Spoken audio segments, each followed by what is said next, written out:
A descoberta de um compartimento oculto no antigo armário de Zilá deu início a uma investigação que promete desmascarar segredos guardados por anos. Ao encontrar uma caixa escondida, Alaurzinho deparou-se com documentos comprometedores que contradizem a história oficial da família Amaral. Entre os itens estava um laudo médico que atesta a infertilidade de Zilá, levantando questionamentos imediatos sobre a origem de Naane. Além do documento clínico, a caixa continha uma coleção de fotos que registram o crescimento de Agrado desde o nascimento, acompanhadas de datas, sugerindo que Zilá monitorava a vida da jovem de forma sigilosa. A presença de uma pulseira de maternidade com o nome Janete e extratos bancários que indicavam pagamentos contínuos a Jean Carlos, mesmo após o seu falecimento, intensificaram as suspeitas.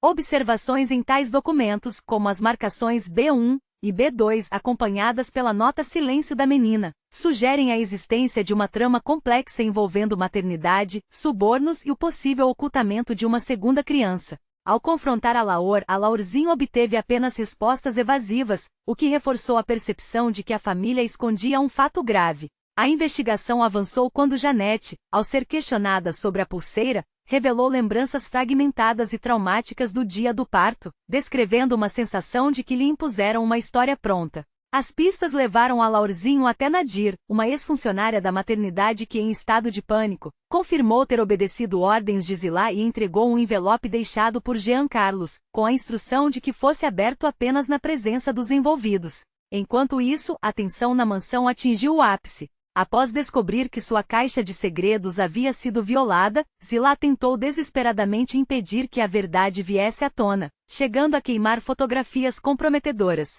No entanto, Naane conseguiu resgatar um fragmento que mostrava 2 berços lado a lado, um deles identificado com o nome de Janete. O desenrolar dos fatos culminou em uma reunião decisiva na mansão, onde Alaurzinho confrontou Zilá diante de Janete, Agrado e Naane. O conteúdo do envelope de Jean Carlos revelou 2 pulseiras de maternidade, identificadas como BB1 e BB2, confirmando a suspeita de que a história da família está baseada em uma grave fraude. A revelação deixou Zilá acuada e colocou em xeque a verdadeira identidade de todos os envolvidos, sugerindo que o segredo guardado por anos vai muito além de uma simples mentira de casamento, expondo um esquema que envolve a troca de bebês e o silenciamento de testemunhas. Sabe, quando a gente se depara com uma história dessas, a primeira coisa que vem à mente é como a realidade, muitas vezes, consegue ser mais intrincada e sombria do que qualquer roteiro de ficção que a gente já tenha visto na televisão. Estamos falando aqui da família Amaral, um nome que por décadas foi sinônimo de status e descrição, mas que agora, pelas mãos do Alaurzinho, está tendo sua fachada de perfeição completamente demolida. Para quem não está familiarizado com o histórico dessa gente, precisamos lembrar que o Alaurzinho não é um aventureiro qualquer. Ele é o herdeiro dessa linhagem que sempre primou pelo silêncio, mas que agora se vê obrigada a encarar o próprio reflexo no espelho.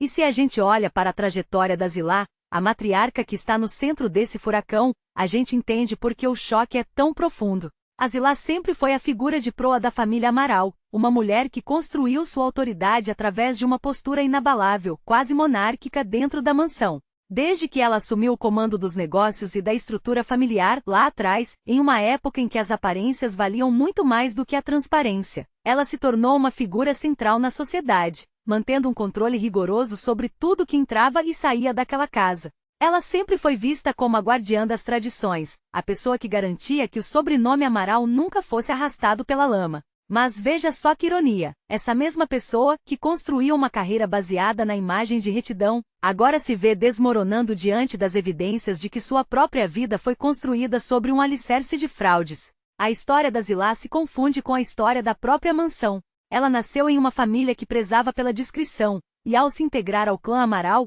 ela aprendeu rapidamente que naquele meio, esconder um segredo era uma habilidade de sobrevivência. Os primeiros anos de sua gestão familiar foram marcados por grandes eventos e uma vida pública impecável. No entanto, sempre houve murmúrios, como costuma acontecer nessas famílias tradicionais. O Jean Carlos, que agora ressurge como a chave para desvendar esse mistério todo através daquele envelope, sempre foi uma figura misteriosa, um elo de ligação entre a família e as sombras do passado. Muitos lembram de Jean Carlos como o executor silencioso das vontades da Zilá. A sua trajetória, embora nunca tenha sido amplamente exposta na mídia, era marcada por uma lealdade que hoje descobrimos. Era comprada com subornos e segredos de alcova. Quando pensamos nos pagamentos que continuaram sendo feitos mesmo após a sua morte, fica claro que a Zilá não apenas gerenciava um patrimônio, ela gerenciava um pacto de silêncio. E o que dizer da Janete? Essa revelação da pulseira de maternidade, que traz o nome dela para o centro da trama, muda tudo o que pensávamos sobre a genealogia da família. A trajetória da Janete sempre foi periférica, quase um borrão dentro da dinâmica dos Amaral, e agora entendemos o porquê. Ela era a peça que precisava ser mantida escondida para que a fraude não fosse descoberta. Essa correlação que a gente faz agora, entre o que aconteceu lá atrás e esse momento explosivo na mansão, é assustadora. A Zilá tentou queimar as fotos, tentou destruir as evidências, como se o fogo pudesse apagar décadas de manipulação. Mas o que ela não percebeu é que o tempo, por mais que a gente tente controlá-lo, sempre deixa rastros. A descoberta do Alaurzinho não é apenas um acerto de contas familiar. É a prova de que a verdade, por mais que seja enterrada em fundos falsos de armários ou silenciada por pagamentos ilícitos, ela tem uma força própria que acaba vindo à tona. O fato de existirem dois berços, de haver marcações de B1 e B2, nos mostra que a Zilá não apenas mentiu, ela orquestrou uma vida inteira baseada na troca de identidades.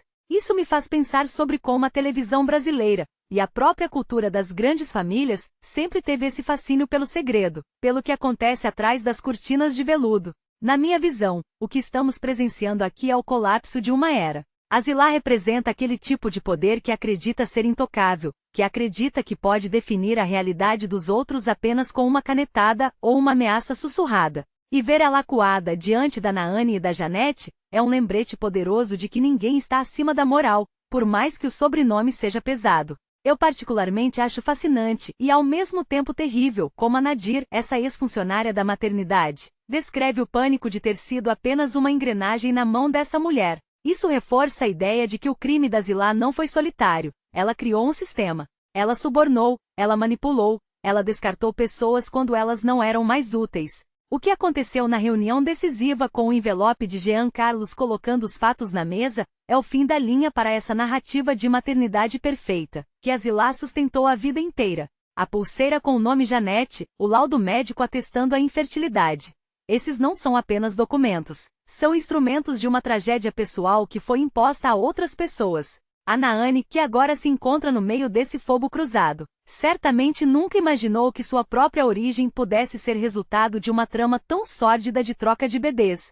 Isso muda a perspectiva de tudo o que conhecíamos sobre a família Amaral. Não estamos falando de um pequeno erro ou de uma mentira piedosa, estamos falando de uma vida inteira de usurpação. Eu fico aqui pensando, o que acontece com uma família depois que a máscara cai?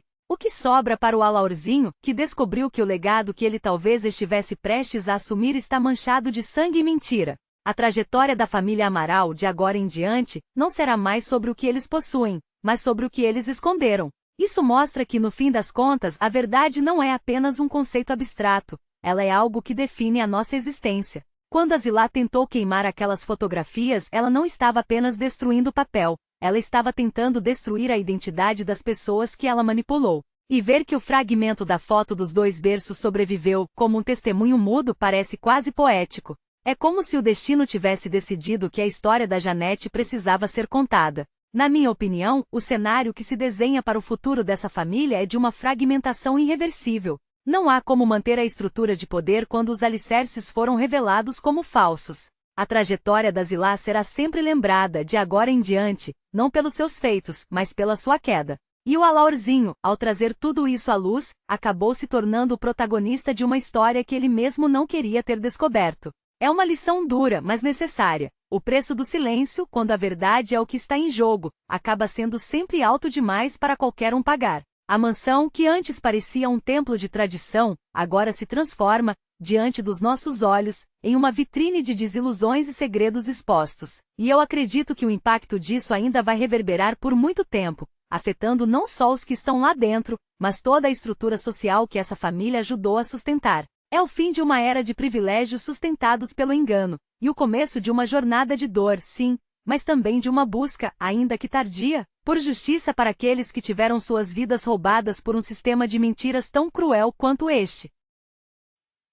Ó, aproveitando que você chegou até aqui, eu vou falar uma coisa legal pra você. A generosidade, ela nunca é barulhenta.